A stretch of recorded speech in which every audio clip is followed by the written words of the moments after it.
Salam jumpa sahabat M2TV, media informasi dan sarana edukasi, hadir dengan info-info menarik, mengupas data menjadi fakta, menyajikan berita-berita terpercaya. Biar sahabat M2TV menjadi tahu dari yang belum pernah tahu dan tentu akan menghebohkan.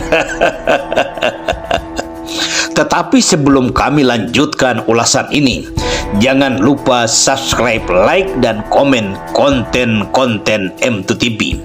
Biar kami akan tetap eksis untuk menyajikan info-info menarik yang tentu akan menghebohkan. Kali ini kami akan mengulas tentang Pak Wali Kota Batam. Kota Batam sedang tidak baik-baik saja. Saat ini tepat 23 hari tahun 2023.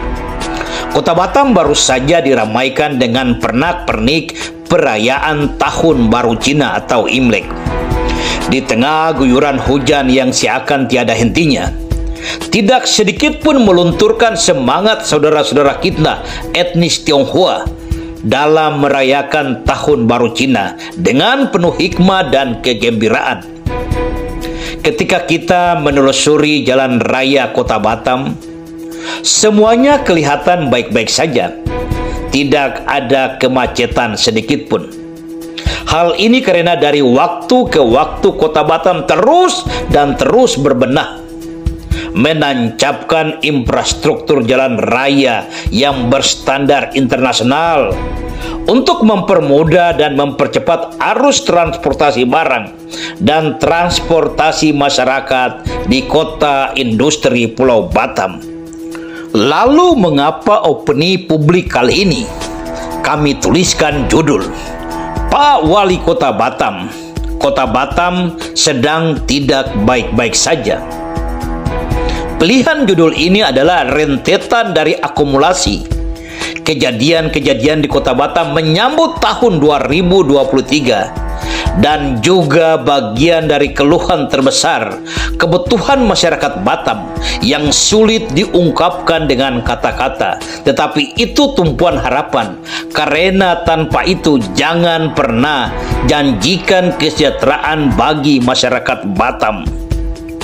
Dan peristiwa apa menyambut masyarakat Kota Batam tahun 2023? Tepat malam pergantian tahun, sekitar pukul 03, ada peristiwa mati lampu di sebagian besar perumahan masyarakat di Kota Batam. Di awal tahun itu ada kegelisahan, ketidaknyamanan, dan bahkan sejuta pertanyaan masyarakat Batam karena hari pertama tahun 2023 itu pemadaman lampu berlangsung sampai 12 jam.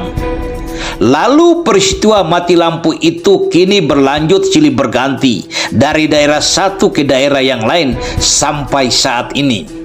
Rakyat tidak bisa marah, tapi cukup mengelus dada, lalu berharap besok-besok jangan sampai seperti ini terulang lagi.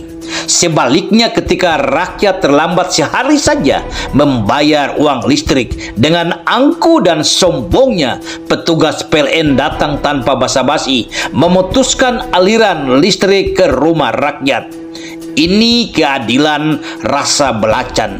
Baunya menyengat, sedikit busuk, tapi dimakan enak saja. Bukan saja mati lampu, pelayanan air bersih pun kini menjadi ancaman bagi masyarakat Batam. Tak jarang kita mendengarkan keluhan-keluhan masyarakat harus menampung air hujan untuk kebutuhan air bersih. Telah terjadi silih berganti pemadaman pelayanan air bersih di Kota Batam yang berlangsung berjam-jam. Iya, Pak Wali Kota Batam, Kota Batam sedang tidak baik-baik saja. Dan beberapa hari yang lalu Korporat Sekretari PLN Batam Hamidi menjelaskan pemadaman itu akibat adanya gangguan di 11 gardu induk Batam dan 5 gardu induk di Bintan. Saat ini telah dipulihkan sehingga seluruh jaringan distribusi ke pelanggan kembali teraliri listrik. terkait dengan gangguan PLN Batam masih melakukan asesmen menyeluruh untuk memastikan penyebab sekaligus inisiasi koreksi untuk mengantisipasi ke depan agar sistem listrik akan semakin handal, kata Hamidi. Atas penjelasan PLN ini, rakyat Batam tentunya sedikit tenang. Setidak-tidaknya ada jaminan. Di tengah pesatnya pembangunan infrastruktur jalan yang terus dan terus dipoles, kota Batam telah berubah wajah menjadi kota modern. Tetapi sayang, modernisasi yang diidam-idamkan oleh para pemangku kebijakan negeri ini tidak dibarengi dengan sentuhan program pembangunan sumber daya manusia dan satu jaminan untuk mendapatkan kesejahteraan hidup yang menyentuh rakyat kecil, para nelayan pinggiran, dan masyarakat di pulau-pulau Batam. Kita senang kota Batam telah bagus. Kota Batam telah ditata sedemikian rupa untuk menciptakan kenyamanan bagi siapapun yang datang di kota Batam. Tetapi apa artinya semua keindahan ini jika sebagian kecil rakyat Batam masih sulit untuk mencari nafkah? Apa artinya keindahan ini jika mutu pendidikan di kota Batam berdasarkan penelitian Indeks Pencapaian Mutu Pendidikan ICPM, hasilnya kota Batam hanya berada pada level 0,2%. Dari skala angka 100, angka 0,02 ini merupakan golongan yang sangat rendah, karena golongan yang dikatakan rendah pun masih berada dalam level 0 sampai 40%. Bahkan indeks pendidikan kota Batam ini lebih rendah dari kota Tanjung Pinang dan kota Tanjung Balai Karimun. Apa artinya keindahan ini jika sekelompok anak-anak di kota Batam yang baru tamat SMU tidak sanggup melanjutkan ke perguruan tinggi? Berdasarkan data tahun 2022, hanya 20% dari lulusan SMU di kota Batam melanjutkan sekolah ke perguruan tinggi. Kendati pun demikian, kita harus bersyukur. Berdasarkan data statistik kota Batam, tingkat pengangguran terbuka di kota Batam tahun 2022 turun 2,08%. Dari jumlah penduduk Batam usia kerja tahun 2022 sebanyak 1.191.281 jiwa, di mana angka kerja kota Batam mencapai 848.628 jiwa dan bukan angka kerja mencapai 342.653 jiwa, serta pengangguran di kota Batam mencapai 81.121 jiwa. Di sisi lain, berdasarkan data penelitian Matriks Demokrasi Indonesia, kota Batam adalah satu dari sekian kota di Indonesia yang tidak menjanjikan kesejahteraan dan kebahagiaan bagi rakyatnya. Permasalahan besar dengan jaminan kesejahteraan di kota Batam dan jaminan kebahagiaan di kota Batam adalah ketidakpastian hukum atas status bidang tanah untuk tempat tinggal bagi masyarakat kota Batam. Ada ketidakadilan negara dalam penerapan hukum pertanahan di kota Batam. Ada ketidakadilan dalam penguasaan bidang tanah di kota Batam.